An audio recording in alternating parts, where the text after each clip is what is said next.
When it comes to armor in Monster Hunter, defenses and resistances are nice, but what you really want are the armor skills. This guide series is going to focus on a progression path you can easily follow for a reasonable build to get you through low rank and high rank. In low rank, progression is...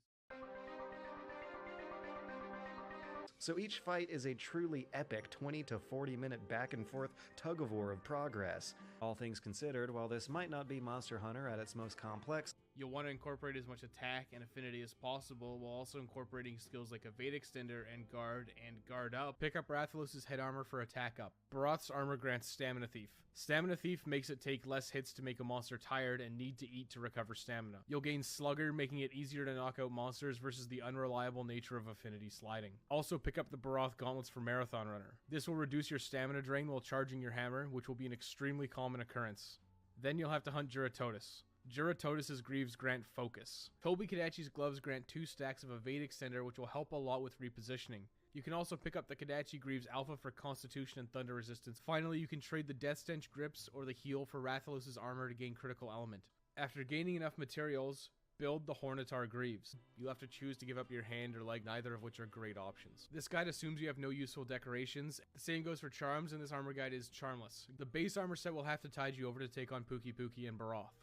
Unfortunately, they have no upgrades for it. Adjust the damage value so that these monsters aren't hitting for ridiculous amounts, and you are in for a treat. There are not many sets at all that are just good for everything. Just make sure that your weaknesses are not the monster's strengths. This becomes especially handy later in the game when dealing with the B-52. If you don't know what the B-52 is, if you're not there yet, you'll know what I mean when you get there. The severed pig head is gathered from chopping and carving up one of those helpless and defenseless little moss swine. Well, what you may not know is that the skill Mushroommancer allows you to consume mushrooms for buffs like Parashroom, which will give you the same thing as Armor Skin, or Nitro Shroom, which will give you the same thing as Demon Drug, and so on. More importantly, though, is the buffs will persist until you faint. In other words, it's a very good idea to, and all you have to do is unequip this horrifying pig face. Alright, the next one has to do with weapons, more specifically a stat, or really a hidden stat that can be an attribute on some weapons. For some weapons you might be looking at the damage and think, damn, well, that might be the case, but in some situations, that elemental damage is actually hidden, or lying dormant. To unlock these dormant powers hidden in many weapons, you'll need a skill. That skill is called Free Element. At level 3 Free Element skill, you'll gain the full damage of the element. These weapons tend to have better stats than a similar element weapon, but you have to use Free Element skill to take advantage of it. You unlock the full 100% potential of your weapon's true hidden power. These may be half-hour long boss fights, but menus and interface are the Achilles heel of the experience. Remember how I said both Generations and World have systems that I still don't understand after tens of hours of playing? Juggle around the differences between an investigation versus an expedition, a provision stockpile versus a resource center, the smithy versus the armory, all of which are these workstations in... This feedback lets you know that, for example, their legs are particularly sturdy, but their head and wings or tail or whatever isn't. Some little animals can function as environmental hazards, and some as environmental helpers.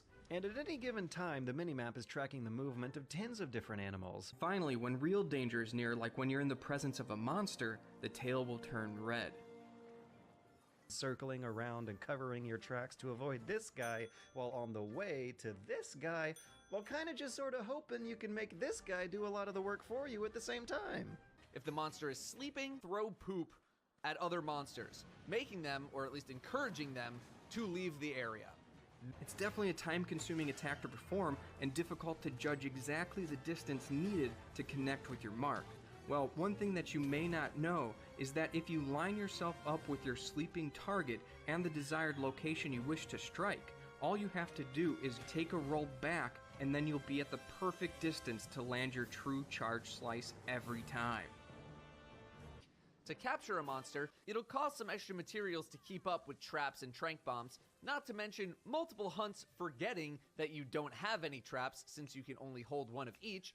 So you learned how to clean up your item bar earlier, but say you want to take your item game to the next level. You should always make sure your pack is full of consumables before every hunt.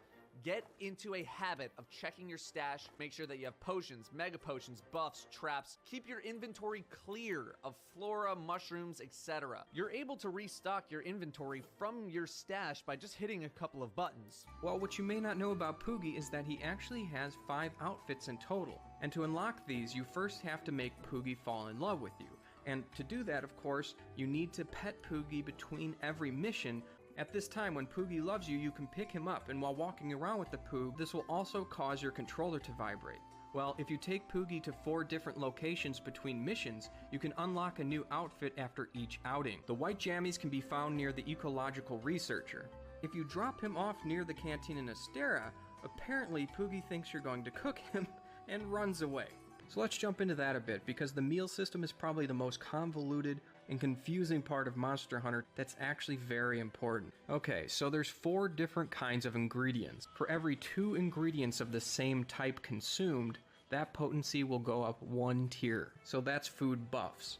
Now let's talk about food skills and fresh ingredients that are indicated by a sparkle. And fresh ingredients have 2 purposes, and those chances of obtaining the food skill passive ability is indicated by red stars in the corner of the meal interface. In short, food skills are additional passive abilities you can gain through eating ingredients with matching properties. The corresponding property is indicated by the color in the corner of the ingredient. And the food skills that you want might not always necessarily be the food that's fresh. That is, of course, unless you use a meal voucher to order your food.